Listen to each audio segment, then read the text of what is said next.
एक समय की बात है। हिमालय की खाड़ी के किनारे एक छोटे से शांत गांव में राहुल नाम का एक युवा लड़का रहता था। राहुल अपने क्रोधी स्वभाव और चंचल मन के कारण गांव भर में प्रसिद्ध था। उसका मन हर समय विचारों से भरा रहता था। सोचो कि उसके विचारों के तूफान ने उसके मन को एकदम बेचैन कर दिया था। उसके जीवन से शांति मानो गायब हो गई थी और वह हमेशा अपने ही ख्यालों में खोया रहता था और तनावपूर्ण जीवन जी रहा था। उनके अशांत मन और क्रोध के कारण उनके अपने परिवार के सदस्यों और गांव वालों से भी संबंध अच्छे नहीं थे, जिससे वह और भी अधिक अकेला और अपमानित महसूस करने लगा।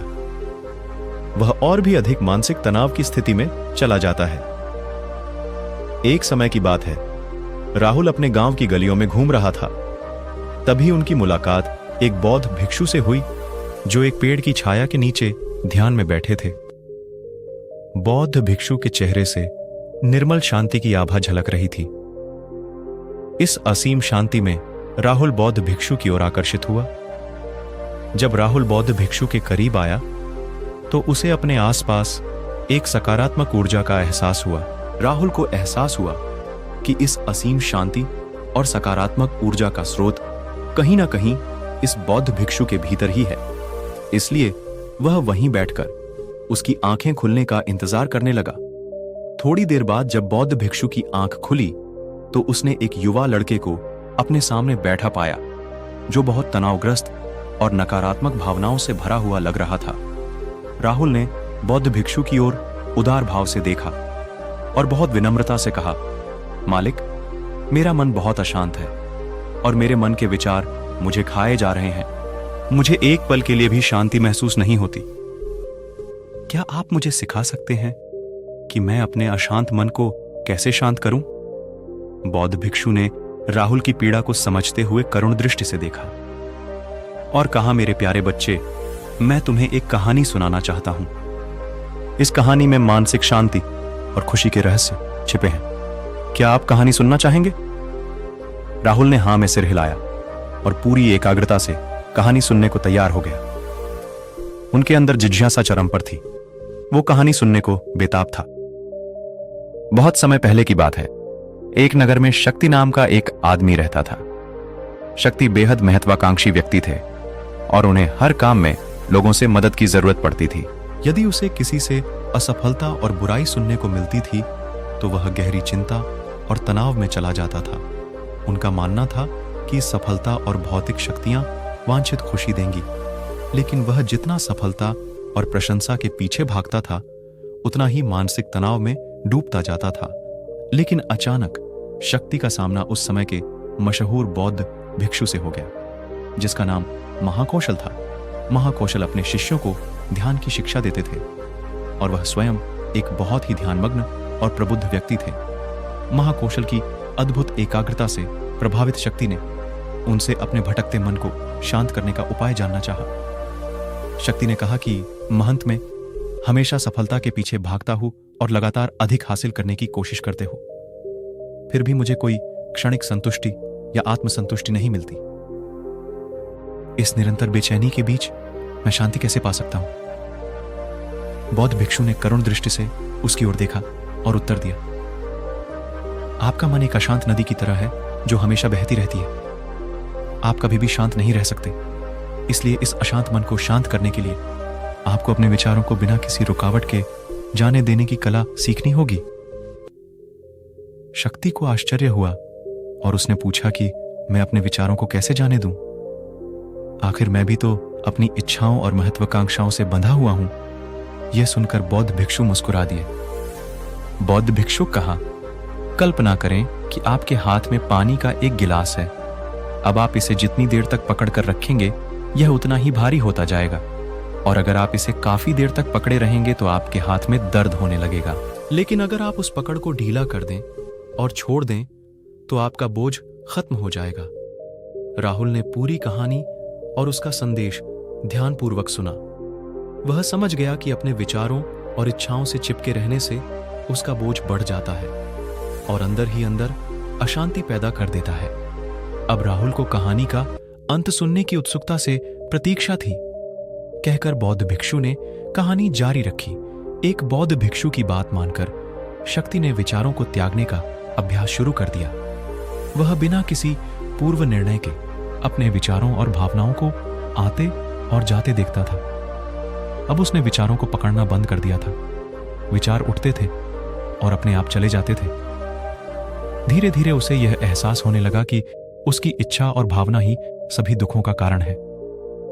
जैसे जैसे शक्ति ध्यान में गहरे उतरते गए, उन्होंने पाया कि वर्तमान में जीना ही आंतरिक शांति का एकमात्र स्रोत है। वह खुद को वर्तमान में स्थापित करके अपने मन की निरंतर बकवास से छुटकारा पा सकता था। धीरे धीरे शक्ति का मन एक शांत झील की तरह हो गया, जो बाहरी दुनिया को अपने अंदर प्रतिबिंबित करती है। उन्होंने जीवन की सादगी में संतोष को अधिक महत्व दिया और भौतिक संपत्ति के प्रति अपना लगाव छोड़ दिया।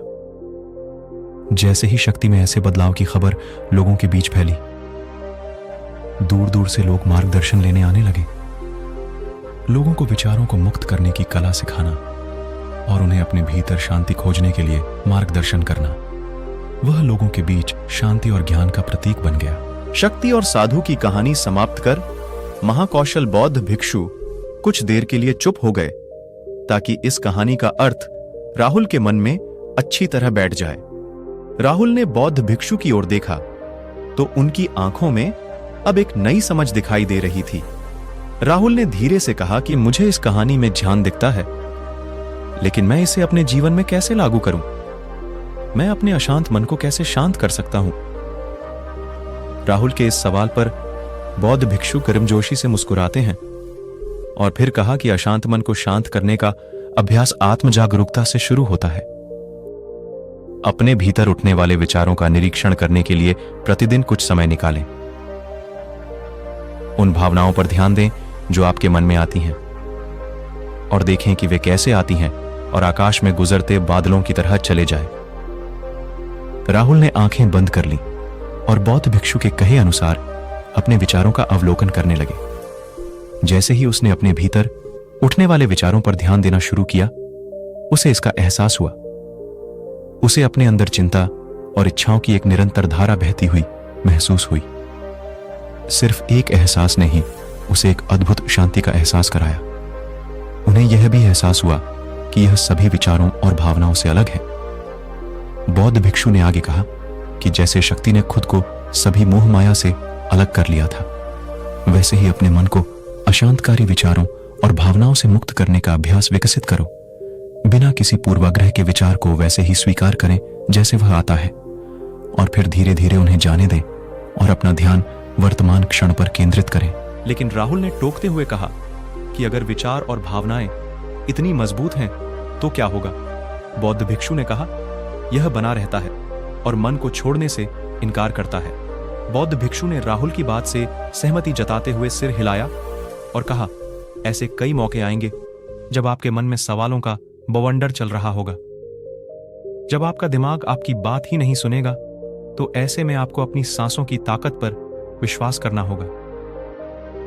एक बार फिर भिक्षु ने राहुल से कहा, अपनी आंखें बंद करो और अपनी सांसों पर ध्यान केंद्रित करने के लिए अपने पेट को ऊपर उठता हुआ और मथता हुआ महसूस करें। बौद्ध भिक्षु ने बताया कि जब भी आपका मन अशांत हो तो तुरंत अपनी सांसों पर लौट आएं। सांस की वाद्य गति आपको तुरंत वर्तमान के चरणों में वापस खींच लेगी और आपको शांति का अनुभव कराएंगी। एक बौद्ध भिक्षु के निर्देशानुसार आने और जाने वाली सांसों पर ध्यान केंद्रित करने का प्रयास करें। इस छोटे से व्यायाम से उन्हें मानसिक शांति का अनुभव हुआ।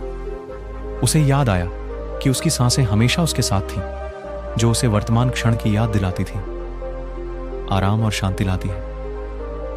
राहुल के इस विकास को देखकर बौद्ध भिक्षु मंद मंद मुस्कुराए और बोले, मेरे प्रिय, बेचैन मन को शांत करना एक ऐसा अभ्यास है जिसमें बहुत प्रयास और दृढ़ इच्छा शक्ति की आवश्यकता होती है, क्योंकि लगातार व्यायाम से मांसपेशियां मजबूत होती हैं। उसी तरह नियमित अभ्यास से मन भी शांत होता है। स्वीकृति में सिर हिलाते हुए इस बौद्ध भिक्षु को धन्यवाद देते हुए उन्होंने वादा किया कि आज से वह अपने अशांत मन को शांत कर सकेंगे और अपनी गैर शक्तियों को मुक्त कर सकेंगे। बौद्ध भिक्षु ने राहुल के कंधे पर हाथ रखकर कहा, मुझे आपकी क्षमता पर बहुत भरोसा है और आपको जल्द ही आंतरिक शांति मिलेगी। लेकिन याद रखें कि यह आसान नहीं होगा। लेकिन अगर आप दृढ़ इच्छा शक्ति और खुले दिल से प्रयास करेंगे तो आप निश्चित रूप से वह शांति पा लेंगे जो आपके अंदर है। उस दिन से राहुल अपने अशांत मन को शांत करने का प्रयास करने लगा और हर दिन ध्यान करने के लिए एक अलग समय निर्धारित किया। उसने अपने मन में उठने वाले विचारों को बिना किसी रोक-टोक के जाने दिया और अपनी सांसों के जरिए खुद को वर्तमान में बनाए रखने की कोशिश की। समय के साथ अभ्यास करते हुए राहुल को अपने अंदर शांति का अनुभव हुआ। जैसे जैसे समय बीतता गया, राहुल को ध्यान और शांति का स्रोत कहा जाने लगा। ग्रामीण अपने अशांत मन को शांत करने के लिए राहुल के पास आने लगे। बौद्ध भिक्षुओं के शिक्षक दूसरों की मदद करते समय आत्म जागरूकता की शक्ति साझा करते हैं। बौद्ध भिक्षु आंतरिक शांति पाने की शिक्षा देते हैं। इसके साथ ही उन्होंने अपनी सांसों पर ध्यान देने और अपने विचारों को मुक्त करने की कला भी सिखाई। ऐसे निवासियों का विकास हुआ और उन्हें मन की अमूल्य शांति मिली। बौद्ध भिक्षु की शिक्षाओं और राहुल द्वारा संचालित अभ्यास के माध्यम से विचारों को त्यागने और वर्तमान में जीने की कला दूर दूर तक फैल गई। उन्होंने कई लोगों की जिंदगी बदल दी और जैसे जैसे समय बीतता गया, उनकी जिंदगी और भी बदलती गई। राहुल का शांत प्रभाव उसके गांव की सीमाओं से परे तक फैला हुआ था।